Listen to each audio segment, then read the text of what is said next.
khotbah saya ini istimewa kali ini. Ya saudara, karena ketika saya menyiapkannya, saya mendapatkan perkara-perkara dan janji Allah. Ya, janji Allah untuk saya sampaikan kepada Anda. Saudara, ini adalah meningkat pada kasih karunia Kristus. Katakan, saya harus meningkat pada kasih karunia Kristus. Supaya hidup saya berubah, tidak sama. Ya, para kekasih, inilah satu hal yang penting sekali. Saudara yang kekasih, saya ada 2 rangkaian ayat yang penting untuk menjelaskan kenapa kita perlu meningkat di dalam kasih karunia. Kita punya pikiran, asal aku mendapat kasih karunia dari Tuhan, cukup. Cuma 1 kali, secara global, secara umum saja. Tidak, ya ternyata ada tingkatannya. Dan inilah yang saya perlu menjelaskan kepada Anda sekalian. Mari kita akan membuka di Alkitab lebih dahulu. Roma pasal yang kelima, ayat 1 dan ayat yang kedua. Kita mulai dari judulnya. 1, 2. Hasil pembenaran.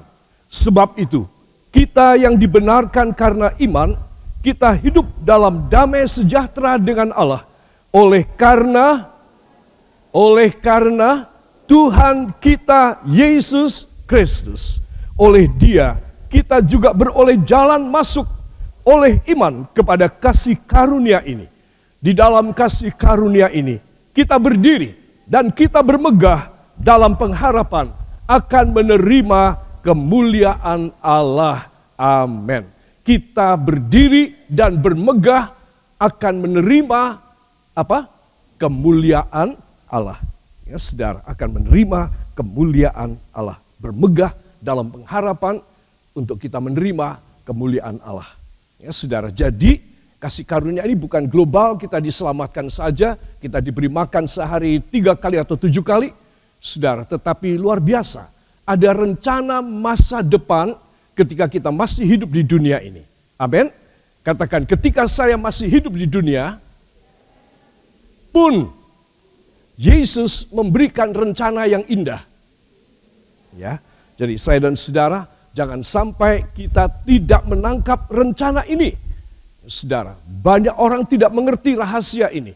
Itu sebab Tuhan memberitahu kepada kita, anakku, kamu harus meningkat dalam kasih karunia. Kalau cuma biasa saja, kamu tidak bisa mempunyai sesuatu yang istimewa di dalam kehidupanmu ini. Kamu tidak menjadi tanda ajaib. Kamu hanya menjadi anakku yang aku pelihara, tapi tidak menjadi tanda ajaib. Saya yakin saudara memilih menjadi tanda ajaib. Amin. Siapa yang mau menjadi tanda ajaib? Lambaikan tangannya. Katakan, Tuhan Yesus. Lambaikan, Tuhan Yesus. Hamba mau menjadi tanda ajaib.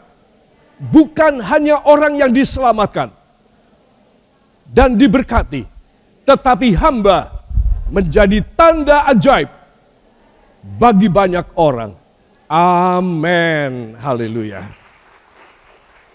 Ya saudara, jadi saya mohon supaya saudara faham istimewa pada ayat yang kedua. Oleh Dia kita juga beroleh jalan masuk oleh iman kepada kasih karunia ini. Jalan masuk, ya saudara. Beroleh jalan masuk kepada kasih karunia. Di dalam kasih karunia ini kita berdiri, ya saudara.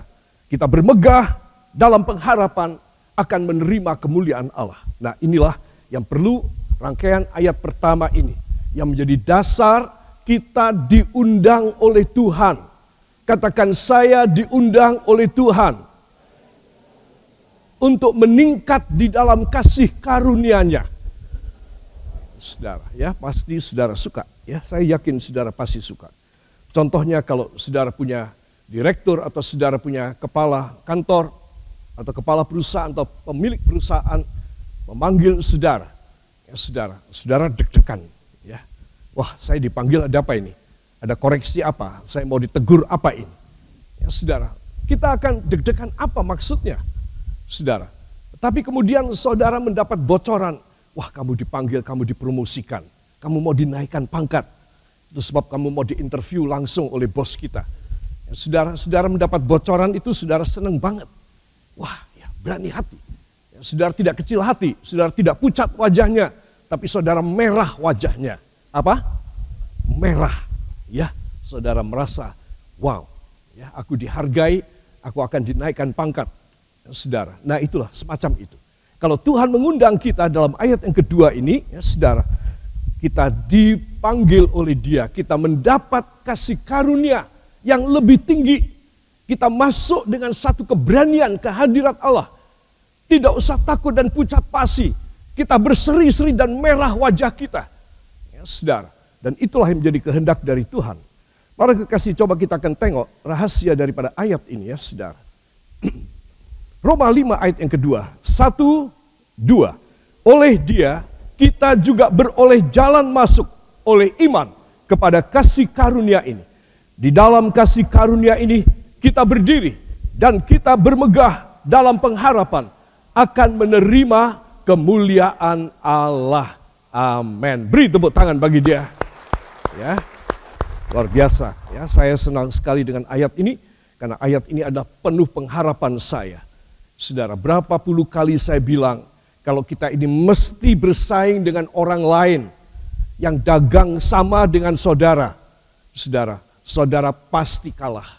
Ya, saudara. Mungkin saudara menang terhadap A dan B dan C, terhadap D dan E barangkali yang gede modalnya.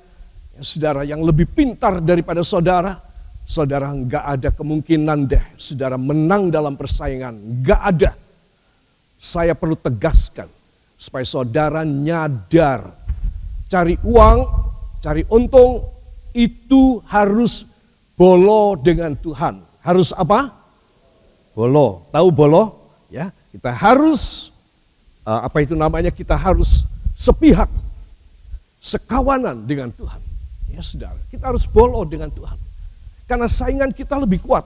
Uangnya, otaknya lebih encer. Ya saudara, berani matinya, resiko apapun, haram halal tidak peduli dia. Kita kan gak bisa kayak begitu. Ya saudara, itu sebab saudara mesti apa?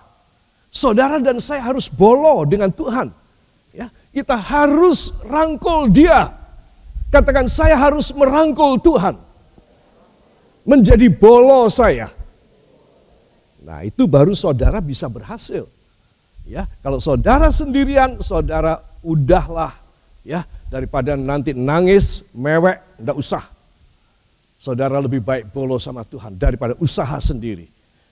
Katakan, daripada saya usaha sendiri. Ayo tangannya. Saya lebih baik bolo dengan Tuhan. Saya mau kasih karunia pada level yang lebih tinggi. Dalam nama Yesus. Amin. Beri tepuk tangan bagi Dia. Saudara, dan disebutkan di sini, kalau kita meningkat dalam kasih karunia Kristus, sehingga kita akan mampu berdiri, bermegah, menerima kemuliaan Allah. Katakan, saya akan mampu berdiri, bermegah, menerima kemuliaan Allah. Ya, luar biasa. Ya, jadi saudara dan saya berdiri dengan tegak, kita bermegah dan kita menerima kemuliaan Tuhan. Ada dua langkah kita berdiri dan bermegah. Apakah maksudnya berdiri? Kita akan membuka dalam 1 Petrus 5 ayat yang ke-12. 1, 2.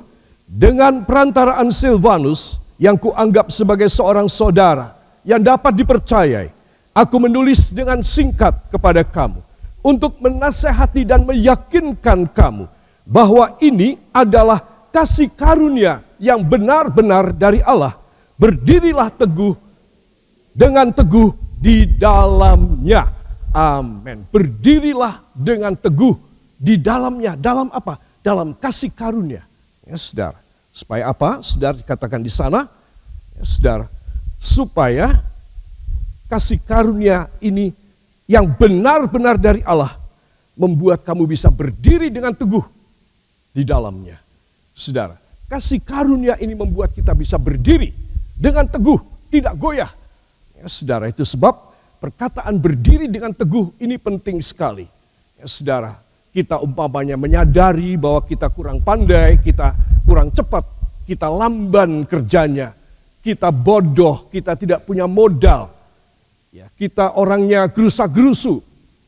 Saudara, tetapi karena saudara ini sudah dipanggil oleh Tuhan untuk naik pada kasih karunia, saudara itu otomatis dirubah. Katakan, saya otomatis dirubah. Oleh karunia Tuhan, saya bukan orang yang semula. Saya orang yang ditingkatkan kualitasnya. Yang senang, beri tepuk tangan bagi dia. Jangan jadi orang yang tidak ditingkatkan oleh Tuhan. Ini doa saya selalu, saudara, dari zaman dulu. Supaya Tuhan meningkatkan kualitas saya.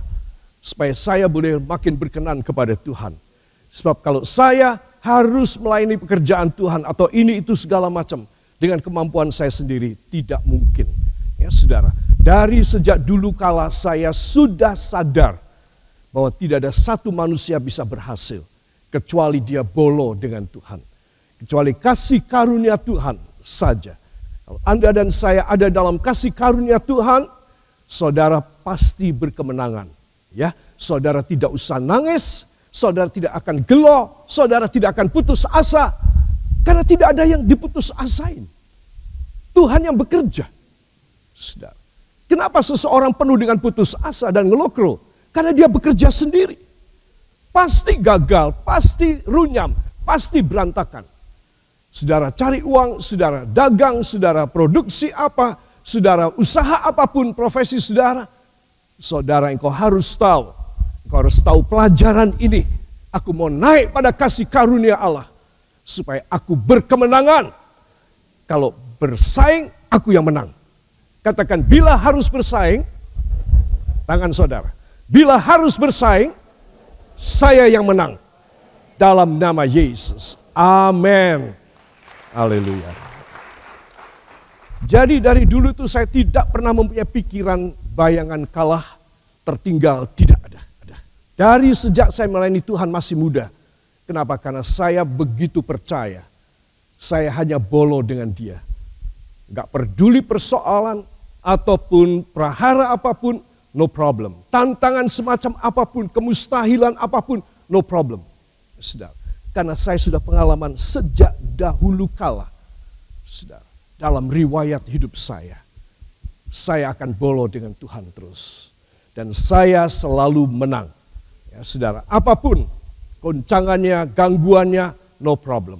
Itu sebab saudara harus tahu, rahasia saudara adalah bila saudara itu diterima oleh Tuhan. Bila saudara itu diangkat oleh Tuhan, naik pada level kasih karunia, saudara bisa, mampu bertahan di sana. Bisa dipercaya, bisa dipegang sama Tuhan. Nah, saudara hebat. Tuhan akan pakai terus, naik lebih tinggi lagi. Tetapi kalau saya tidak bisa, saudara tidak bisa, maka kita harus kembali pada alamiah kita. Katakan, kembali pada alamiah saya. Kembali pada natural saya. Kembali pada orisinil saya. Seorang yang tidak berhasil. Ya, saudara, itu harus diingat. Kita ini bisa berhasil, bisa dipercaya, bisa diberkati, masih tetap dipegang sama Tuhan, karena kita bisa dipegang. Saudara, amin. Anggukkan kepala ke samping Anda, katakan, neng tenan lo, bilang gitu. Ya, harus tenanan, bisa dipegang sama Tuhan. Ojo geliwar, ya saudara. Ini penting sekali. Sebab kalau seseorang dia tidak bisa dipegang oleh Tuhan, maka dia tidak akan teguh berdiri. Ya, saudara, ini sebab rahasianya di situ. Yang kedua, bermegah. Apa maksud bermegah? Kita akan buka dalam 2 Korintus pasal yang ke-12 ayat yang ke-9. Kita langsung mengingat akan penderitaan dari Rasul Paulus. 1, 2. Tetapi jawab Tuhan kepadaku, cukuplah kasih karuniaku bagimu. Sebab justru dalam kelemahanlah kuasaku menjadi sempurna. Sebab itu terlebih suka aku bermegah atas kelemahanku, supaya kuasa Kristus turun menaungi aku. Ulangi, supaya kuasa Kristus turun menaungi aku. Amin. Ya, gimana caranya supaya kuasa Kristus turun menaungi saya, menaungi saudara, sebagaimana Itu caranya kuasa Kristus turun menaungi Rasul Paulus. Ya, saudara, saya ceritakan sedikit pada kisah pasal 12 dari 2 Korintus ini. Rasul Paulus dia menulis suratnya yang terakhir kepada sidang jemaat di Korintus ketika dia berada di Galatia dan dia sedang diserang dengan semacam virus pada kedua bola matanya. Ya, saudara, sekarang itu tidak begitu sulit diobati sekarang. Dulu mustahil diobati. Tidak ada obatnya untuk penyakit optalmik atau penyakit mata. Optalmik adalah seluruh rangkaian bola mata dengan syaraf, itu namanya optalmik. Saudara. Nah, dulu tidak ada. Kemungkinan besar Rasul Paulus menderita terkena virus yang membuat menjadi abses dan bengkak kedua bola matanya. Selalu berair dan kadang-kadang bernanah, dan paling menyedihkan dia, saya harus menjelaskan di dalam bahasa India, cekot, ya, matanya cekot. Itu sakit sekali. Ya, saudara, bukan sekedar dia matanya tekanannya tinggi, tidak, tetapi sudah infeksi karena tidak ada obat. Dan dia mengatakan ketika dia menulis kepada jemaat di Galatia, dia mengatakan, lihatlah betapa besar huruf-huruf yang kutuliskan. Sebab kalau dia menulis dengan huruf biasa, dia sendiri nggak bisa ngelihat. Jadi dia minta banyak kertas yang besar dan dia menulis ayat itu dengan huruf yang besar. Baru dia bisa membaca tulisannya sendiri. Saudara, menyakitkan sekali. Dan dia minta 3 kali. Ya, saudara, saya heran bahwa dia kok cuma minta 3 kali ya. Kalau kita barangkali sudah puluhan kali kita minta. Kita menjerit kepada Tuhan. Tuhan, tolong, apa engkau tidak melihat hambamu ini adalah seorang yang kau utus. Dan hamba sedang sakit matanya. Tuhan, ini mata sangat penting sekali buat hamba. Kenapa engkau tidak kasih sembuh? Ya, saudara. Tapi dia cuma minta 3 kali. Dan dia tahu 3 kali aku tidak dikasih. Pada kali yang ketiga, pada kali kedua dan ketiga, Tuhan berbicara kepada dia. Seperti ayat yang kita baca. Ya, saudara. Cukuplah kasih karuniaku bagimu. Semua katakan, cukuplah kasih karunia Tuhan bagi saya. Sebab justru dalam kelemahanlah kuasa Tuhan menjadi sempurna di dalam hidup saya. Amin. Beri tepuk tangan bagi dia. Cukuplah kasih karuniaku bagimu, Paulus. Sebab justru dalam kelemahanmu lah kuasaku menjadi nyata. Jadi saudara, dia dalam keadaan yang sakit itu dia bisa menahan kesakitannya. Dia bisa menahan penderitaannya. Jadi kalau Tuhan berkata cukup kasih karuniaku, menurut saudara, Rasul Paulus kemudian menderita sakit apa tidak? Tidak. Nyatanya masih bengkak matanya. Itu nyata. Realitanya. Tetapi Tuhan memberikan janji, cukuplah kasih karuniaku bagimu. Jadi artinya, walaupun orang melihat kamu masih sakit, kamu nyaman, Paulus. Itu sebab Rasul Paulus mengatakan, aku lebih bermegah di dalam kelemahanku daripada di dalam kekuatanku. Karena ketika aku lemah, aku menjadi kuat. Beri tepuk tangan bagi dia. Haleluya. Saudara, kita tahu tentang Stefanus. Stefanus adalah martir pertama. Orang yang mati pertama untuk pekerjaan Tuhan. Martir namanya. Ya, martir pertama adalah Stefanus. Di zaman gereja yang awal. Dan Rasul Paulus sebelum bertobat, namanya Saulus, dialah yang memimpin eksekusi pembunuhan kepada Stefanus. Saudara tahu bahwa itu saat yang sangat mengerikan sekali. eksekusi terhadap Stefanus.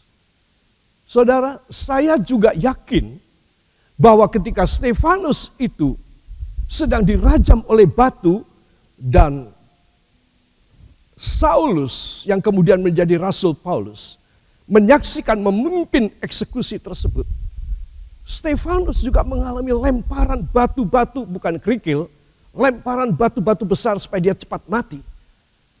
Itu pasti sangat sakit sekali. Tetapi ajaibnya, saudara, Stefanus malah mengangkat tangan dan berkata, aku melihat sorga terbuka dan dia ada di sana. Dan kemuliaannya luar biasa. Saudara, itu tanda bahwa dia tidak kesakitan. Walaupun itu batu menimpa kepalanya, matanya, telinganya, seluruh sekujur tubuhnya. Saudara, di sini kita melihat bahwa seseorang yang mengandalkan kepada Tuhan di tengah-tengah penderitaannya, Tuhan yang menyelamatkan. Tuhan yang membuat dia tetap nyaman. Amin. Nah sekarang Rasul Paulus mengalami sendiri. Dan dia mengatakan, cukuplah kasih karunia Allah bagiku. Cukup. Aku tidak kesakitan. Walaupun aku harus menulis dengan huruf yang besar, berair mataku ini, dan kemudian aku tidak bisa normal, tetapi aku menerima kasih karunia Tuhan cukup buat aku. Ya, saudara, disinilah rahasia bagaimana Tuhan memberi kepada kita kemegahan. Katakan kemegahan. Ketika saya harus menderita. Saudara, ini saya anggap pelajaran penting sekali, saudara. Ya, jadi kemegahan ketika saudara harus menderita. Kemegahan dari Allah, comfortness, kenyamanan dari Tuhan. Ketika Anda dan saya dalam keadaan yang harusnya kita berontak, harusnya kita enggak kuat. Tetapi Tuhan memberi kekuatan yang dahsyat. Itu sebab bukan cuma kita bisa bertahan, berdiri dan bertahan, tetapi kita bisa berdiri dan bermegah. Katakan, bahkan saya bisa berdiri dan bermegah di dalam kuasa Kristus. Amin. Beri tepuk tangan bagi dia. Haleluya. Saudara, kemudian unsur yang ketiga, berdiri, bermegah, menerima kemuliaan Allah. Saudara, untuk bagian menerima ini, mari kita akan membuka dalam Yohanes 3 ayat yang ke-29. Injil Yohanes pasal yang ketiga ayat 29. 1, 2. Yang empunya mempelai perempuan, ialah mempelai laki-laki. Tetapi sahabat mempelai laki-laki yang berdiri dekat dia dan yang mendengarkannya, sangat bersukacita mendengar suara mempelai laki-laki itu. Itulah sukacitaku. Dan sekarang sukacitaku itu penuh. Amin. Ya, saudara, menerima kemuliaan Allah. Ya, saudara, di sini kita melihat tentang mempelai dan tentang teman-teman mempelai laki-laki. Siapakah teman-teman mempelai laki-laki? Ya, saudara, karena mempelai laki-laki pada tengah malam akan membuat satu rombongan, ya saudara, untuk menuju kepada tempat pesta perkawinan. Ya, disitulah dia akan ketemu dengan mempelai wanita. Teman daripada mempelai laki-laki itu adalah semua pengikut Kristus. Jadi saudara dan saya kita harus tahu bahwa kepada kita, saudara, kita yang mengikut kepada dia sampai masuk dalam Yerusalem baru, kita adalah orang-orang yang penuh dengan kemuliaan Allah. Amin. Sudah pasti ketika kita masuk sana. Bagaimana di sininya? Di sininya kita perlu bertekun, setia, dan kita perlu dengan ketulusan, kekudusan, kesucian, kelurusan, ya, saudara, kerendahan hati, supaya kita boleh tetap ada pada jalur kita. Satu kali aku akan masuk ke sana. Aku akan menjadi mempelai Kristus. Sekarang aku sahabat daripada mempelai laki-laki. Ya saudara, aku akan menjadi mempelai wanita dan aku akan masuk di dalam kerajaan. Ini satu misteri. Bahwa peranan kita, jemaat akhir zaman ini, kita juga adalah pengiring, teman dari mempelai laki-laki. kita juga. Tetapi kemudian kita juga menjadi mempelai perempuan daripada mempelai laki-laki. Ini tidak bisa saudara bayangkan bagaimana caranya bisa berubah. Tapi inilah firman perjanjian dari Tuhan. Bahwa Tuhan mau menjadikan kita satu peningkatan dari sekedar teman laki-laki. Teman dari mempelai laki-laki. Ya, saudara. Itu sebab Yesus berkata, ketika orang-orang Farisi datang kepada dia dan bertanya, "Guru, kami semua berpuasa. Tapi kenapa murid-muridmu tidak berpuasa?" Heran. Katanya engkau mengajarkan jalan kebenaran, tetapi ternyata engkau tidak mengajar mereka untuk berpuasa. Tunggu, kata Tuhan. Selama masih ada mempelai laki-laki, mereka tidak perlu berpuasa. Tetapi kalau mempelai laki-laki diangkat dari mereka, baru mereka harus berpuasa. Saudara, apa artinya? Selama seseorang dia mempunyai Kristus di dalam hidupnya, dia harus senang. Dia tidak perlu menyiksa dirinya dengan berpuasa. Saudara, tetapi nanti pada waktunya ketika masa antikristus 3,5 tahun atau 42 bulan, ketika antikristus, musuh Kristus itu akan menjadi penguasa di seluruh muka bumi. Dan kalau saudara tertinggal, saudara harus berpuasa. Saudara harus sengsara. Ya, saudara.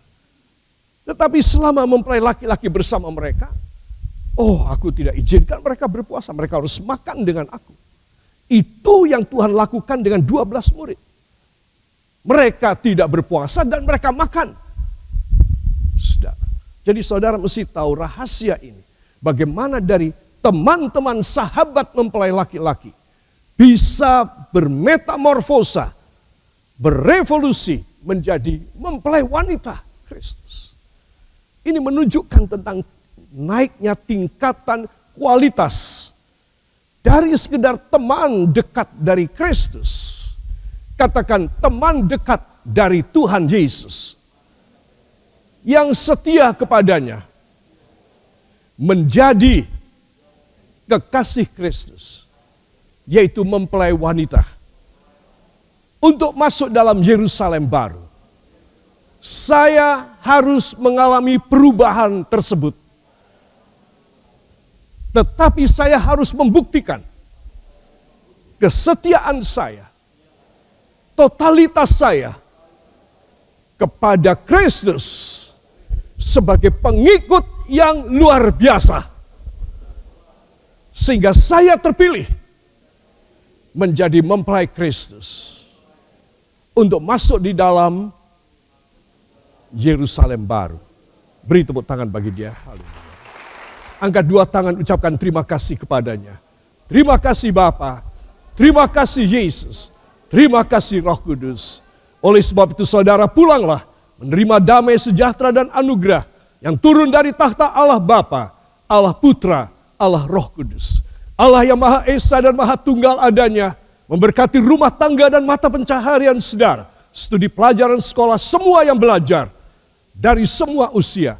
Tuhan memberkati dengan luar biasa. Diberkatilah saudara dengan korban kolektor saudara.